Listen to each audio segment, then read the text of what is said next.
I just want to say thank you to Stan and Nicole and to Bridgewater College. I do work a strictly administrative job where I have very supportive colleagues, but to be able to kind of step away from that life and come here for 4 days and just be surrounded by poetry, it's just such salve to me, especially in our current time. So thank you very much. I am going to start with several poems from my full-length collection, Take Something When You Go. It is a book about transitions, about empty nest. My children are adults now, so kind of working through that process of letting them go and be their own people, and how relationships move through that transition and change. This first one is called Dry Spell. Tumbleweeds chase scorpions across the cracked riverbed. We build camps on opposite plateaus. Words echo across the abyss. A dust storm flings my name, your name. From up here, the canyon is an abandoned graveyard. Winds shift. Our bridge of rope and wood sways. Still, no rain. My older son did a semester abroad in Shanghai the same fall that I started teaching 8th grade English. I only taught for a few years, but it was obviously a semester of transition, and it was very interesting living life 12 hours apart and trying to communicate across that span of time. And this poem speaks to that. It's called East-West. I am waking up with first day jitters while you are winding down, off balance with jet lag, street signs you can't yet read outside the window. I am waking up to lesson plans and missed homework assignments while you are winding down, practicing character strokes, eating fried rice bought at a street vendor just beyond the back gate of campus. I am waking up to sunrise memories of the day you were born, while you are winding down from a day of climbing dunes, riding a camel, making bread with Tibetan monks. I am waking up to snow in October, while you are winding down at an expat jazz club, mocking those drinking pumpkin beer like they are on the western side of the world. I am waking up to the idea that you are not a baby, a boy, or even a teenager anymore. And now you are winding down, writing final papers and packing your bags to fly south, north, east, and finally west again. On his way home, he wanted to stop by Australia. He thought it was close enough, so he spent a couple days there. And because I am a twin, I was raised with keeping everything balanced. My mom was really always very mindful of that. I do the same with my kids, even though they're not twins. So whenever I read a poem about one son, I have to read one about the other, even though they have no clue, what I'm reading. This one's called Red Earrings, and it's about my younger son, who's 23 now. A tow-headed toddler climbs a steel stool in a vintage boutique. Kneeling in tiny Levi's and nubuck saddle shoes, he leans on the glass countertop to twirl a constellation of earrings. So many shining stars, in orbit of possibility. Standing behind him, her arms a safety net, his grandmother points to silver studs, gold teardrops. He shakes his head, hair brushing tips of eyelashes. His eyes are amber orbs, searching until finally finding a burst of brilliant red beads, dangling on a simple twist of wire. This is how he sees his mother, a red planet, the center of his small universe. A lifetime later, when he is light years away and his mother wears the red earrings, this is how she sees him, an experienced explorer who knows to look to the sky to find his way home. I am a Jersey girl at heart. I was born there. I left when I was young, but I continue to go back. My family lives there. And both of our sons were in college during Hurricane Sandy in New York City, so they were there. And I was in Pennsylvania watching the news and watching the destruction of the Jersey Shore that I spent so much of my time growing up with family. So this is about Hurricane Sandy, washed out to sea. Just a year before the storm, my husband and I stood on the boardwalk of my childhood, its beach a thick blanket unfolding to a rim of calmer water. Now we sit in our family room over 100 miles away and watch images flicker on the Lower Manhattan underwater, broken boards tossed like matchsticks, amusement rides drowning just offshore. This isn't the blue-eyed Sunny Sandy who made me fall in love with love in 1978.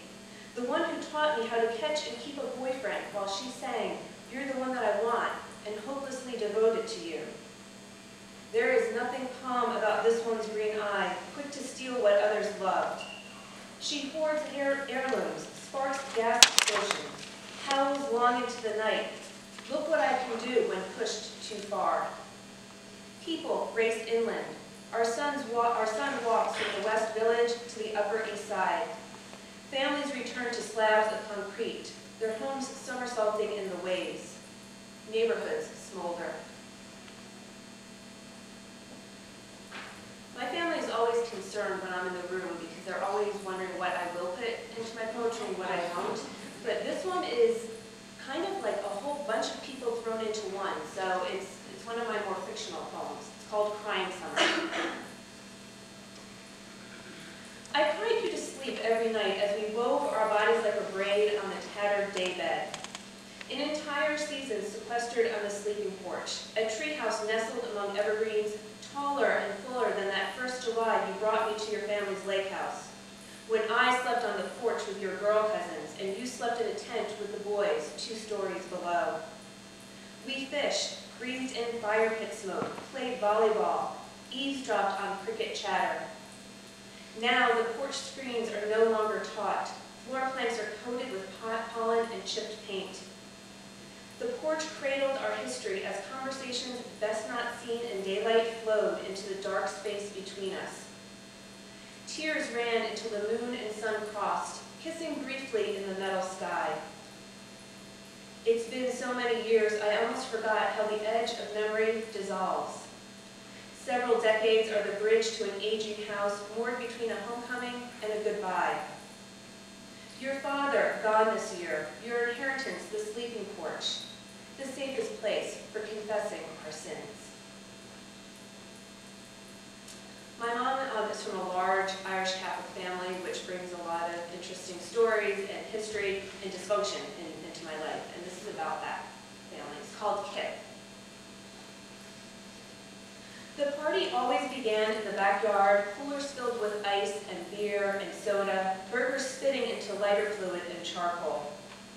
A circle of lawn chairs with frayed webbing held aunts in bell-bottoms and halter tops, their gossip only interrupted to yell at children running with sparklers in hand.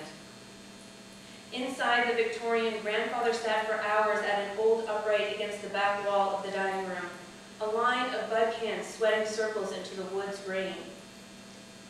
Playing by ear, he ran through his song list, always ending with Danny Boy or When Irish Eyes Are Smiling, just as the marathon game of Jeopardy fired up around the mahogany table. Siblings and spouses divided into teams with colored clickers in one hand, Coors Light and Camels in the other.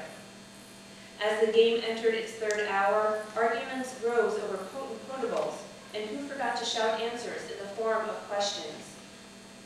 The kids, a patchwork dead carpet, using each other as pillows. The youngest in charge of cranking the volume on the console to make Gilda Radner's laugh win over the dining room noise. Cigarette smoke coiled, hung above the kids before escaping through open windows, dissolving into the backyard while mosquitoes skittered against screens. Always a frenetic dance toward unreachable light. Now I'm going to read a few newer ones. The first 2 I'm going to do are found poems that I wrote during AWP when it was in Minneapolis a couple of years ago. Found Poetry Review kind of ran some writing prompts, and these are written to that. And this first one is called Time Door, and they, some of the words in it were pulled. I walked the skyways. I don't know if you've been to Minneapolis, but they have all these skyways that connect the buildings. And so I pulled phrases that I saw in advertisements and restaurants from there. It's called Time Door.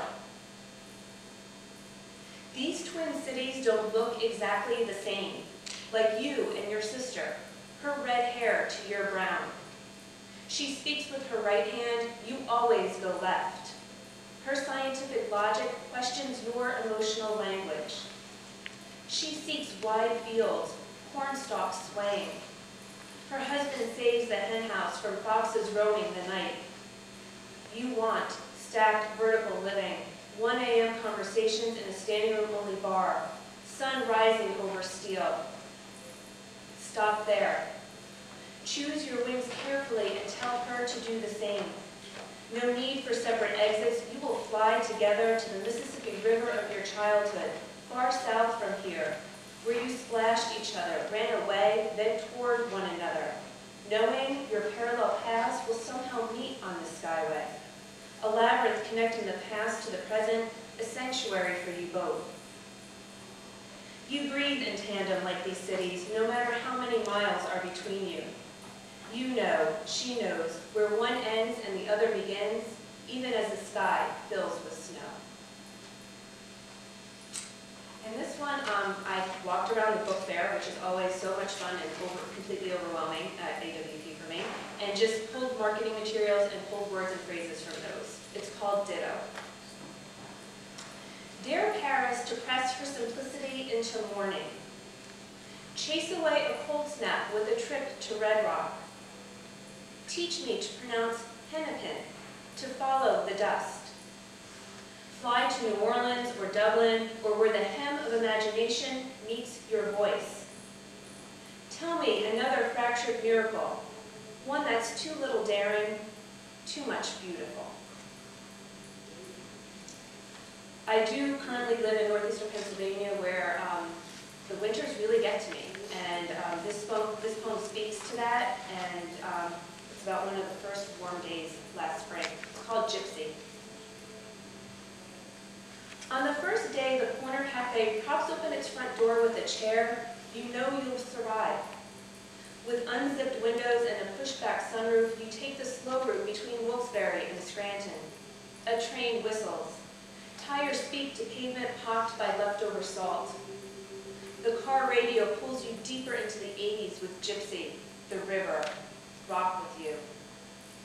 You pass Gigerelli's Pizza